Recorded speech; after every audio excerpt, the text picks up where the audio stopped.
So what do you mean by front? Front is nothing but where it is going to point to the first element of the queue. Pre-order, how it is going to follows. Pre means we are visiting the root node first, then left, then right.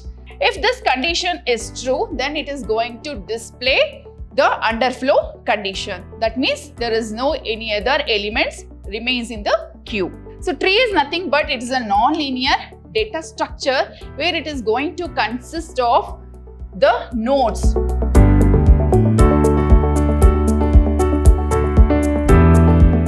Hello everyone, welcome back to the session 2 of the revision of the subject data structures. Myself Chandana C, Faculty of Computer Science Department, Vidyashram First Grade College, Temple of Excellence, Mysuru.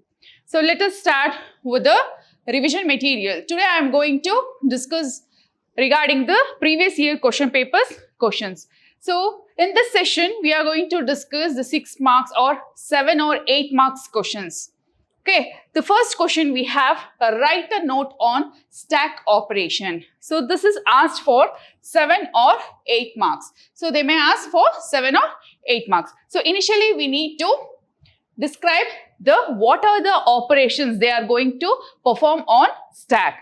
So first thing we have push operation. So push means is nothing but inserting an element into the top of the stack. So what is the condition? So before inserting an element into a stack, initially we need to check whether the stack is overflow or not. Okay, so check the overflow condition. Then if not, then push the element. So which holds the 10. Okay, next pop operations. So where it is going to remove the element which is present at the top of the stack.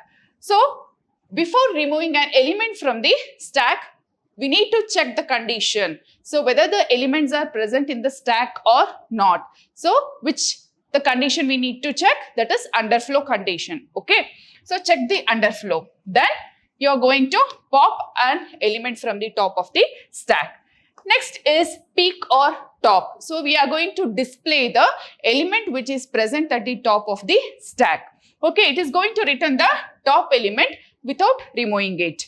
Next is empty. It is going to return true if the stack is empty. That is, it does not contain any elements. Is full. It is going to return true if the stack is full. Okay. Next, what are the errors? So we can comes under the stack, that is overflow. So when pushing into a full stack, the error is showing, that is stack is overflow. Next, underflow. So when popping an element from the stack, so the error it is showing is underflow. If there is no element present in the stack, then it will show the underflow condition. Okay, so these are the some of the operations we can perform on the stack. So you can draw a diagram and you can show with an example. Then only you are going to get 7 or 8 full marks. Okay, so next we will move into a next question. Explain the classification of data structure. So this question is also they are going to ask for 7 or 8 marks question. Okay, so classification. So you need to draw a diagram of a classification of a data structure. So here I am not shown in a diagram. So in the examination, you need to draw a classification diagram of a data structure. So here just I have given a notes about it. So data structure is divided into 2 types, that is primitive and non-primitive data structure. So under the primitive, we have basic data types. The primitive data structure contains the basic data types like int, float, char, double. So these are the basic data types. So you need to explain each one of this. Integer, what is integer, data type, float, then character. Okay. So with the example you need to answer. Next comes the non-primitive data structure. Again, non-primitive data structure is divided into linear and non-linear data structure. So under the linear data structure, we have arrays, stack, queues, linked list. Okay. Next, under the non-linear data structure, it is considering as tree and graph. Okay. So linear data structure is nothing but where elements are arranged sequentially. So whereas in non-linear data structure, elements are arranged hierarchically. Okay, and you need to explain all this linear data structures one by one with the example, and also the nonlinear data structure with the example. Next, static data structure we have, it's a fixed size, so array comes under the static, and dynamic means example, that is linked list. Why we say it's a dynamic? Because it can change the size during the runtime. So these are the classification of the data structure. So while writing in your examination, you need to explain with a diagram. Okay, and you need to explain all these primitive, non-primitive, linear and non-linear with an example. Then only you are going to get a out of 4 marks, that is 7 or 8 marks. So next question is define queue. List and explain the basic terminologies of queue and what are the basic operations of a queue. So this may divide it into 2 marks, and basic terminologies, it's for 2 marks, then this is for 4 marks. So like this, they can ask it for 8 marks. Okay. So initially we need to define what is queue. So we know that queue is a linear data structure. So the principle followed by queue is first in, first out. Right. Then whereas first inserted element is going to be removed first. So then what are the basic terminologies we are using in the queue is front, rear, enqueue, dequeue, overflow and underflow. So what do you mean by front? Front is nothing but where it is going to point to the first element of the queue.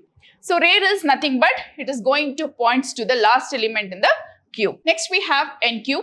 It is a operation where we are pushing or inserting an element into the queue.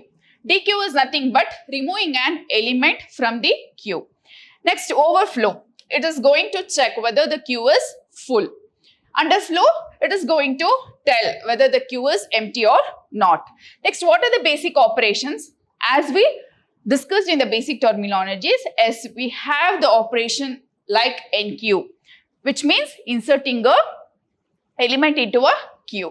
Then we have dequeue, that is deleting an element from the queue.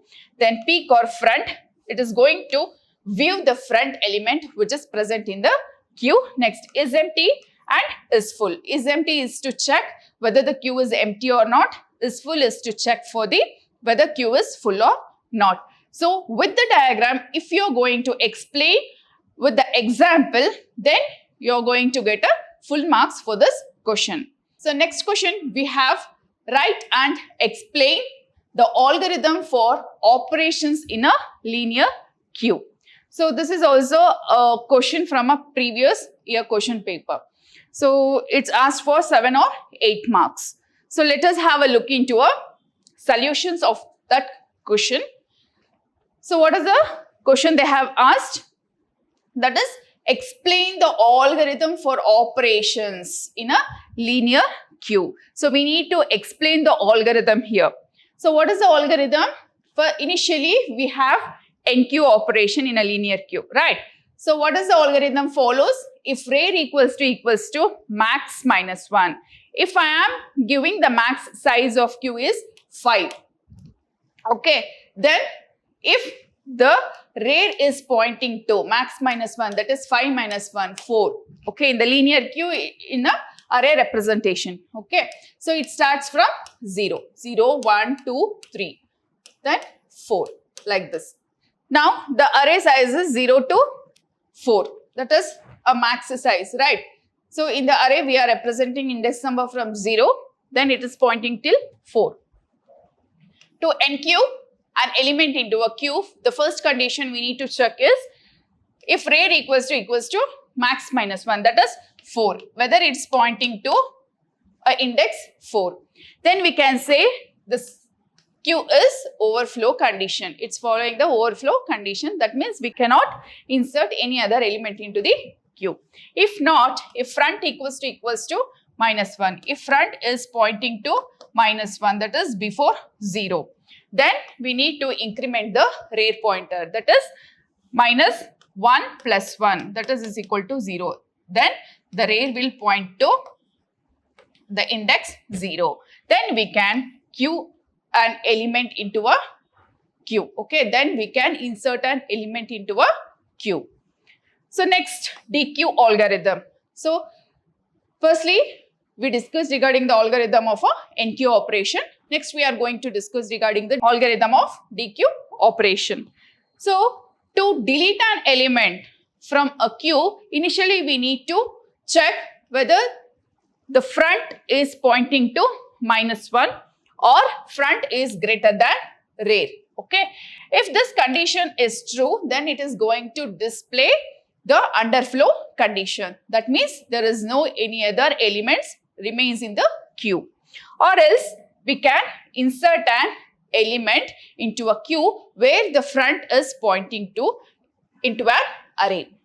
Then you can increment the front by +1. Okay. So this is how the algorithm for DQ follows. So next we are discuss about the peak algorithm. That means it is going to display the where the front is pointing to. Okay. That displays the element where the front is going to point. If front equals to -1, then it is going to display Q is empty. If not, then it displays the element which is present where the front is pointing in the queue. Okay. So these are the algorithm of different operations of a queue. So this is asked for 7 or 8 marks. So with the example, if you are going to explain, then you will get a full marks. Okay. So next question, we have explain the insertion of node at beginning and end of a singly linked list. So how we are going to insert a node at the beginning and also at the end of the singly linked list. So let us have a look. So initially we need to define what is singly linked list and how we are going to insert an element at the beginning of the singly linked list. So what are the steps we need to follow for the insertion at beginning? Initially we need to create a new node. Then set a new node to a head. Okay. Next, update that head is equal to new node. So then how the diagram is going to follow? That is new to head is pointing to a head, that is node 1. Then node 1 is pointing to node 2. So this is how we are going to insert a new element at the beginning. Okay. So initially the node 2 will be beginning. Then after insertion of the node 1, then we have inserted a node 1 at the beginning of the node 2. So like that. Okay. So when you insert a new node to the beginning of the linked list, then it will become the head of the linked list. Okay. Next we will discuss the insertion of a new node at the end of the singly linked list. Now what are the steps we need to follow? Create a new node and traverse to the end of the last node. Then set that last to next is equal to new node. The new to next is equal to null. So here we can see the diagram. See, as of now, node 1, the head is pointing to node 1, right? Head is pointing to node 1.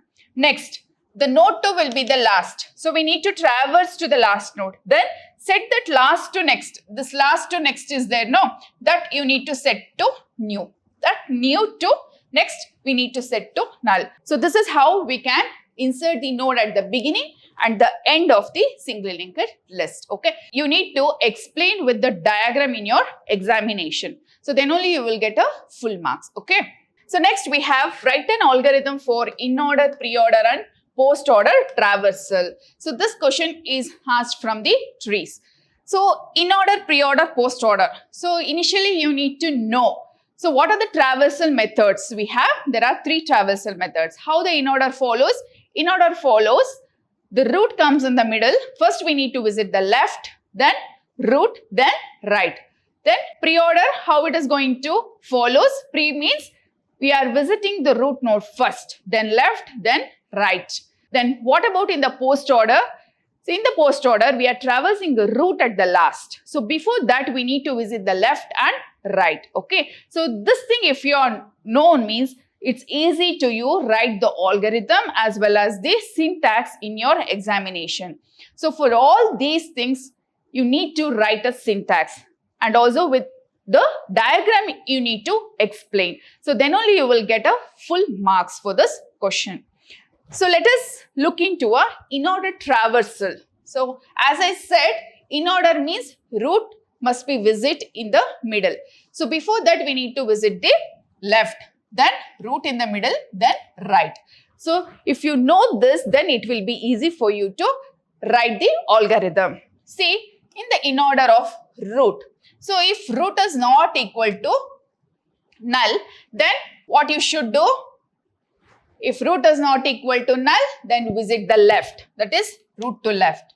Then print that root data, okay. After visiting the root to left, then print the root data, then visit the root to right. So this is how, okay. So for example, if I have a tree A, B, C, A is having a children, B and C, okay. So which is a root here? A is a root. So B is a left child, C is a right child. So what will be the in order traversal? So first thing we need to visit the left node, that is B, then root A, then right child, that is C. So this will be the in order traversal, okay. So with the example, if you're going to write in your examination, definitely you will get a full marks, okay. Like the same thing we need to write for the pre-order also. In pre-order, the root will be traversed first. Then we will traverse the left and right child of the tree. So pre-order of the root. If root is not equal to null, then print the root data, then visit the left and right. So with the same example, so let us perform the pre-order traversal. Pre means visit the root node first. A comes first, okay. Then left, visit the left child, that is B, then visit the right child. So always in the pre-order, root should be visited first. So A, B, C. So this will be the pre-order traversal. This is the output of the pre-order traversal of the example tree, okay. So if with the example, you need to explain in your examination. Please don't forget, okay. So next we will discuss regarding the post-order traversal. So in the post order, always the root will be traversed at the last. So before that, left and right will be traversed, okay. So the same condition we need to check here. If root is not equal to null, then visit the left child, then visit the right child, then you need to print the root data, okay. For the same example, A, B, C. So visit the left child first, then visit the right child first, then visit the root. So what will be the post order traversal? B, C and A. So this will be the output of the post order traversal. Okay, with the example you need to explain. So this is about the algorithm of a pre, in order and post order traversal.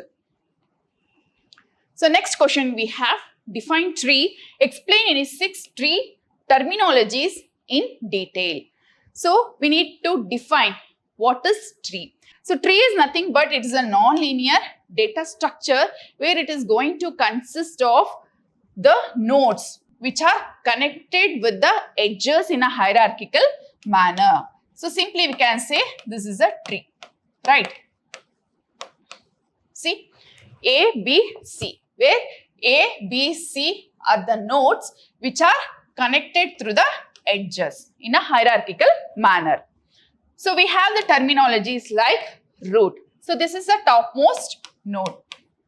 So with the diagram, if you are going to explain the terminologies, then you will get a full marks. Then parent. So node having children.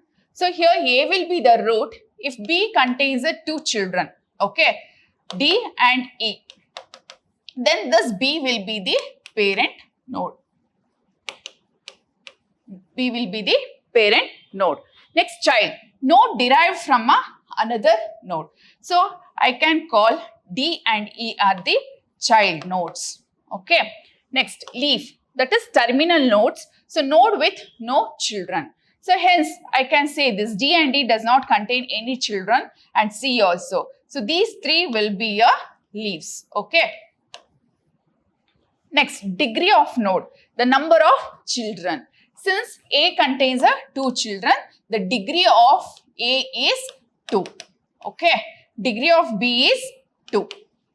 degree of C is 0 because C does not contain any node. The degree of D is 0. The degree of E is 0 because C, D, E are the leaf nodes. It does not contain any children. So this is how we can describe the degree of node. That means the node which is having a number of children.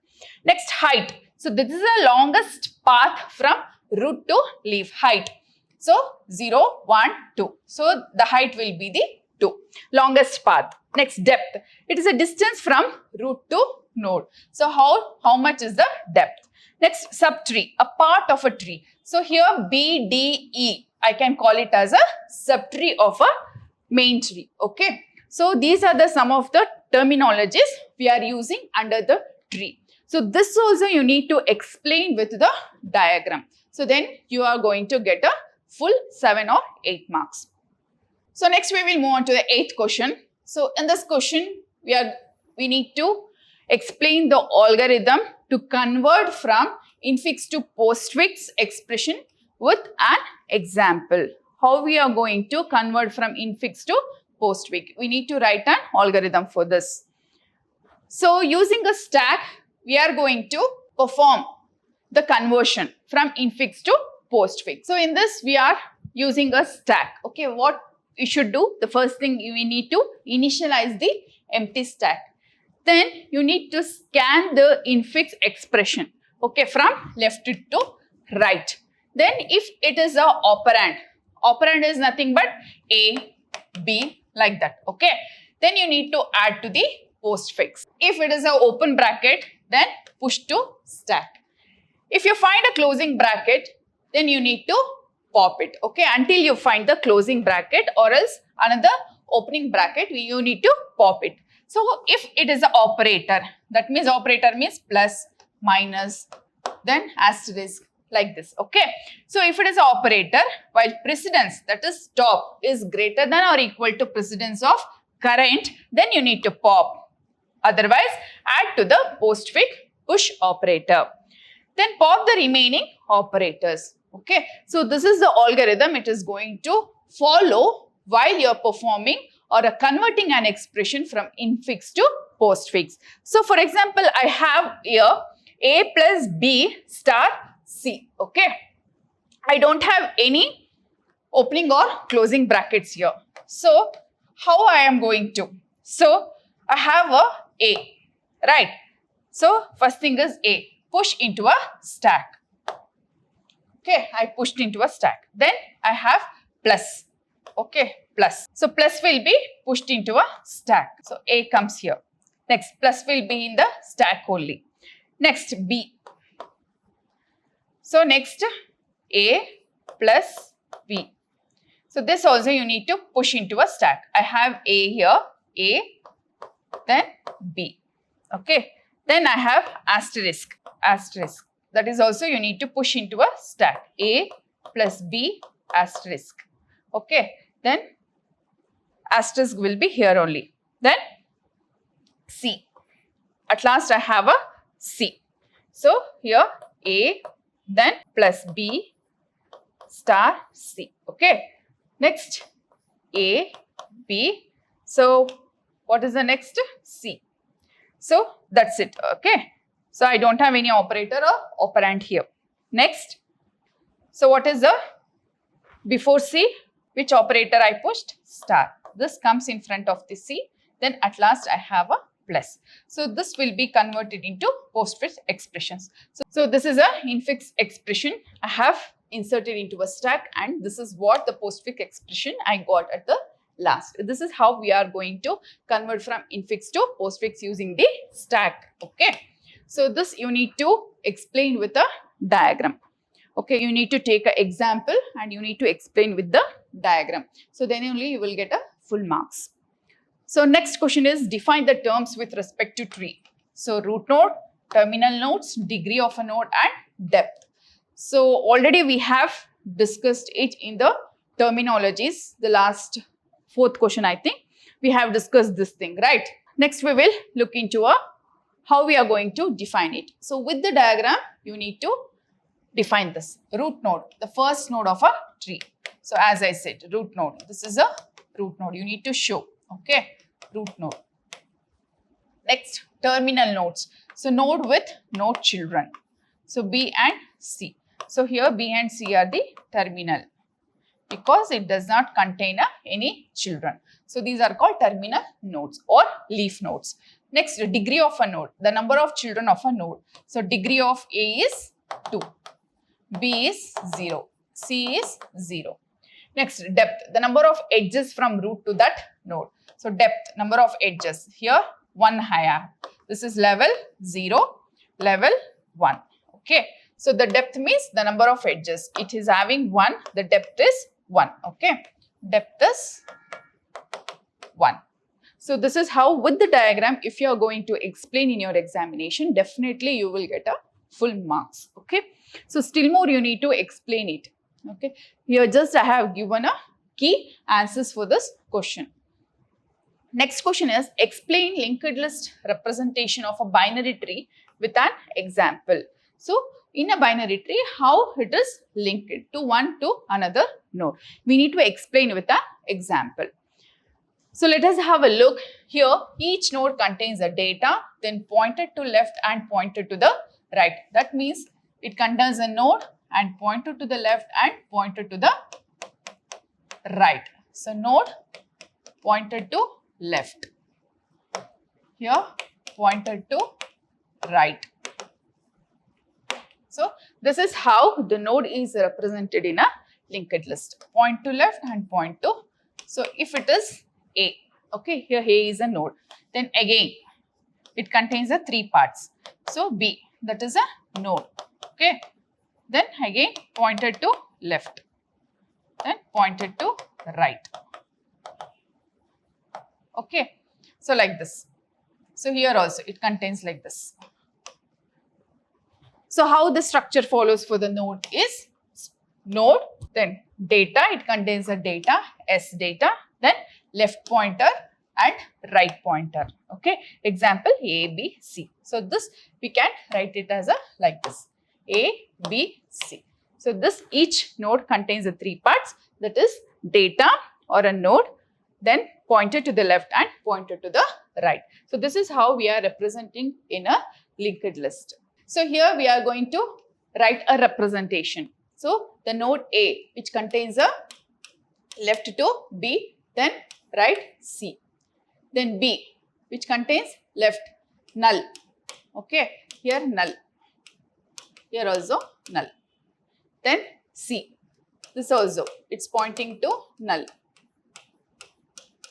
Okay, so how? Left, right, pointed to left. Okay, this is pointed to right. Here it contains the left to B, then right to C. Where B, which contains the left to null, C to null null. Okay, so what are the advantages of this representing a tree in a linked list? It can be a dynamic memory allocation.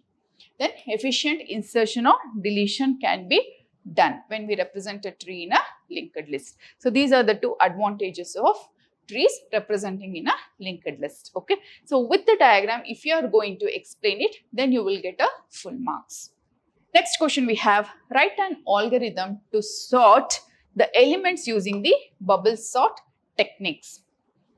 So bubble sort is nothing but it is repeatedly compares the adjacent elements and swaps them if they are in the wrong order. Okay, if I have a n number of elements in an array, if it is going to compare the first element with the adjacent elements. Okay, if it is in a not a proper order, then it is going to swap it. So this is how the algorithm we are going to write for the bubble sort. So bubble sort, which contains a array and n number of elements. Then it starts from I is equal to 0 to n minus 1. So where I is equal to 0 till n minus 1, that is n minus 1 means is nothing but 3. Okay, I to 3. Next for j is equal to 0 to n minus I minus 2. So what is the I? 0. 0 minus 2 is n minus 2. Till here it's going to start. So if a of j is greater than a of j plus 1.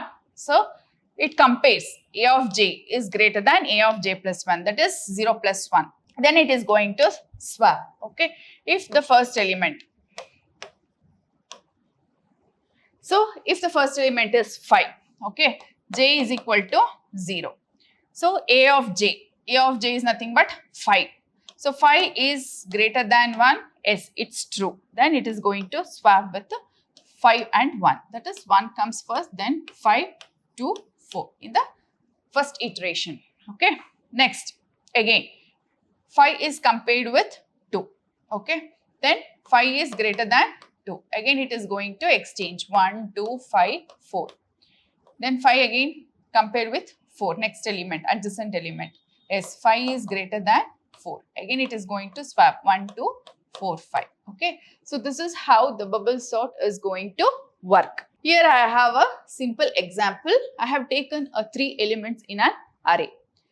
So, in the first swap, it checks 5, compares the 5 with 3 and 2.